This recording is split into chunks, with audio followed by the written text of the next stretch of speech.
Hey everybody, let me get this in my cradle.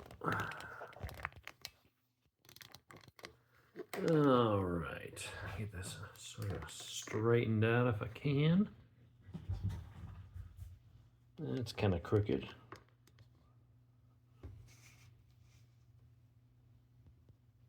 All right, how's everybody doing today?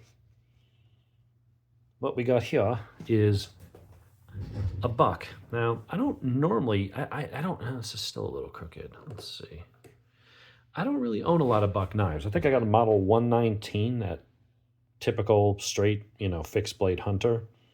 It's an okay enough knife, nothing special. It's not certainly not as good as my SOG or my Tops knives. But I just, I've been on this kick of lately having different lockbacks, more traditional styles. So I wanted to try one of these. So what we have here is the model 112 Ranger. So it comes in a decent box. It's US made, although the holster is made somewhere else. Don't know where, but it says it's imported. Made in Mexico. Oh, if I just smuggled it over the border, no big deal. So what we've got is the smaller version, that's a good size, of their Model 110. So the Model 110 is sort of their perennial favorite of just, your basic big hunting lockback. I think it came out in the late 40s. It was like the first real big locking knife of its kind as far as a folder that was, really strong lock and popularized and stuff. And Buck kind of led the charge on that. So, and it's a big, heavy knife. This one's fairly heavy for its size, but let's go ahead and take a look at it. So it has got ebony wood. Apparently the person didn't polish it that well because after they buffed it with the wheel, they left some compound on there, but that's okay. I can get that off. There's a little bit of a ding, and not a ding, just a depression in the wood, but this has ebony wood. Seems nice enough for what it is. These things are only like 64 bucks, so I'm not expecting anything too terribly nice out of a knife in that price point, especially for a US knife, because with US labor costs where they are, it's hard to get a good knife for under $100 that's made here, which is why I tend to go for, Civivis or something like that. So what exactly is it? Well, it is a 3-inch blade using 420 HC, which is high chrome, I believe. And normally you'd look at that steel and go, oh, it's not that great. It's not awesome steel.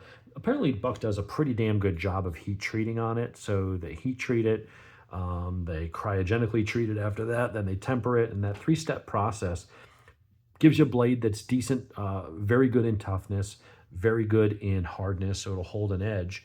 But it's also extremely rust resistant, which is, I think, its real appeal, is having that ability to resist rust and corrosion, which if you think about a knife that's made for hunting or woods work or things like that, working around the house or the farm, just getting, again, I'm noticing polish and some rubbing compound up in there. You want something that'll hold up and not rust. Like I've got to be careful with this high carbon steel here. It's not stainless. If I got it wet or got any salt, if I was working around the pool and got a little bit of salt water on it, if I didn't clean that and oil it right away, I'd be having rust in no time. So I got this one because I wanted something a little bit smaller. The 110 is the full 3 3/4 inch, and it's a big, heavy knife that weighs damn near half a pound. And it also is, it's heavy. I mean, it's just a big, heavy knife. It's very similar to what my first real pocket knife that my grandfather gave me was the Schrade or Schrade LB7. So very similar design. It's just made by Schrade. It was basically their version of the 110. But I like this. I wouldn't mind it if it was just a little bit thinner. I'm going to look and see what other knives Bucks have. I also have a Puma coming. Never owned a Puma before, so I've got one of those coming. But what we've got here needs a little bit of oil in there, but we've got a blade that is just about 3 inches, cutting edge is 2 3/4. So on the smaller side, it's got a 4 1/4 inch handle though, which is big enough to get my hand up on there, and I can choke up on it. It's a nice, thick, sturdy blade. You got a nice swedge, very good stabby point. We've got a hollow grind. Edge feels pretty sharp, doesn't feel hair popping sharp, like some of my knives, but I'll grab a slice of paper if it's got any room left on it. That's not bad. Yeah, that's a decent, and it does a push test. So, all right, I'll revise that. That's actually pretty dang good edge. Not bad. I might strop it. It is a little toothy, about the same, I think, as a Benchmade, but not bad. You just got a basic nail nick. The spring isn't too tight. This will wear in. You hear that? Just a little dry. So we'll lube that up just a little bit and let it soak in there. But that's a nice little knife. That's a nice little strong knife. Almost no blade wobble, so they press it together pretty well. No concerns there. No front to back rocking really to speak of. It's almost pretty much imperceptible. I don't really notice anything. Again, just got to clean it up a little bit. There's a little bit of that polishing stuff, little bits of dirt and grit. See that black stuff in there? So, yeah, just got to get in there and scrub it out a little bit. Run a cloth up inside there. But out of the box, for the price, it comes with a nice little belt holster. Slide that in. It's a little tight in there, so you probably want to put it in there overnight. Oh, that's not too bad. It's stretching it out a little bit. I'm going to carry it in my pocket itself.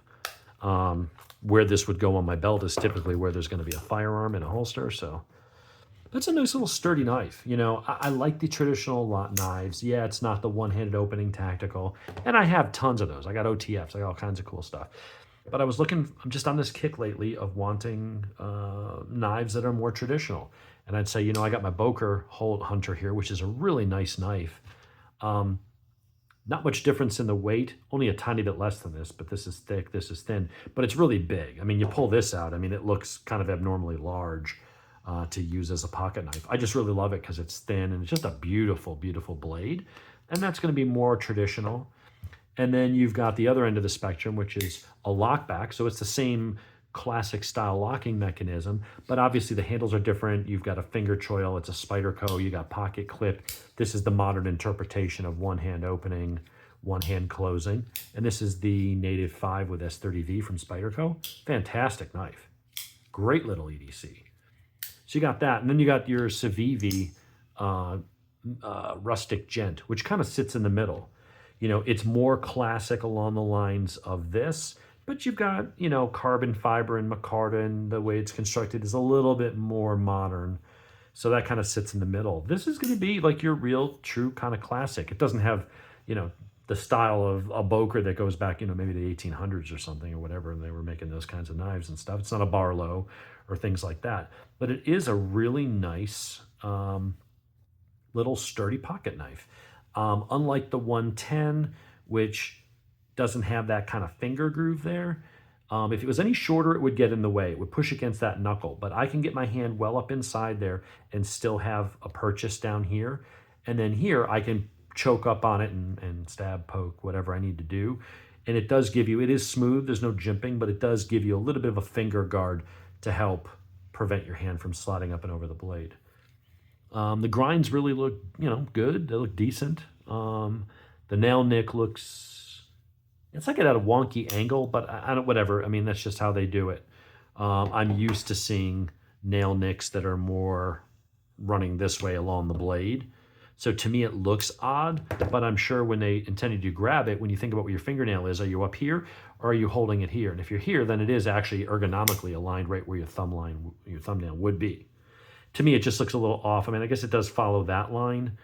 It just looks like it's kind of out of place, but whatever. It's there for function, not necessarily for looks.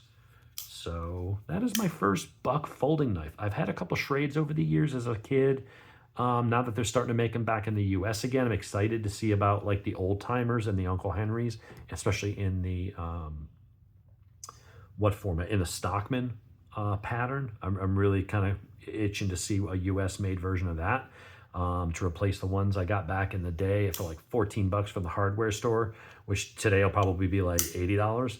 But they'll be good knives. But this is I like this. You want something that's classic. It's got a little bit of heft to it. It obviously isn't a featherweight like this, But, you know, if you wanted a small, but still very serviceable, but super heavy duty use. I mean, the blade on that thing is damn near twice as thick as this. It's thicker than this big behemoth. It's probably a tiny bit thicker, maybe at the base here. It's about the same as the base of that, but it holds its thickness out more towards the tip. I think this is going to be a very strong little blade. Not that these other ones aren't, but I think this one's definitely going to be stronger. This one, you can see how thin it is. You could definitely, if you got into something and weren't careful and you went and tried to pry a little bit, you could probably snap that off fairly easily. Here, that's a much more supported tip with that swedge. It carries that thickness further down the spine, but it is very thin behind the edge here with that hollow grind. I like it. That's a cool little knife. It's a little bit heavier, you know, than the other ones. You're going to notice that weight in your pocket. But if you want something that just looks classic and you can still get a good size hand on and use, why wouldn't you pick one of these up? I got it on Amazon for $64.95 or something like that. I'll throw a link in the description, but I like it. I like it a lot. I wouldn't mind if it was a little bit thinner. They do have some slimline ones. I like the 110, but then it's a plastic handle, and then you're getting away from that classic lines. And you know, it may have the similar blade, but then it goes to a thumb stud. I'm not looking for that. I would prefer more of a gentleman's version of this. If you could make this just a little bit thinner, you know, take like an eighth of an inch, or you know, get it down to where it's only like that thick overall. I think that would be amazing. That would be like a gentleman's folder. They make some that are a little bit smaller, but they're not quite the same. And I think the blades are shorter. That 3-inch blade is kind of in the sweet spot for EDC, but it is a bit bulky for that. It weighs twice, easily twice of what this thing weighs. And this thing sports a, you know, a similar size blade and in a better steel. So, you know, then again, this thing also cost, I don't know, what was this thing, like $110, $120 or something like that. So it costs twice as much, but it weighs half as much and it is better steel. And if you're the kind of person that likes, you know, one-hand opening and pocket clips and stuff, then yeah, although that's an aftermarket pocket clip, that's another $30. That's probably a $150 knife versus $64. But overall, I like it. I think this is a really good knife. So we'll see how it holds up over time, and I'll try carrying it a bit and see how I like it, but it does feel good. I'm definitely digging it. So that is my first buck folding knife. For US made, I mean, I've been kind of dogging Case lately because their knives are so hit or miss, but this is a US knife that for 65 bucks, it really does feel like pretty damn good quality. And, you know, it costs the same as this. Now, this is better materials. I will say this is better execution. It's a nicer action. It's a nicer grind. It's better steel. It's, you know, the Chinese is a better knife. In this case, the Civivi, it's a better made knife. But this is a really good knife, and it's made here in America.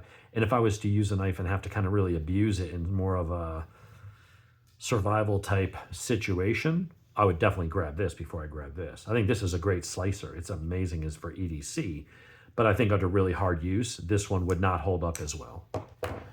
You'd want the American-made knives out of these ones here. I think these two would hold up much better. If you want modern and don't want to spend the money, go get the Spyderco. If you want a true American classic that doesn't break the bank and you can get shipped for under $70, go with the Buck Ranger 112. Or if you want the big boy, go spend $10 more and get the 110. But then you probably will be carrying it in the holster because it's half a pound. I went with this one specifically because I can fit it in the pocket. So anyway, there you go. I got some other stuff to get to, so we'll talk to you cats later.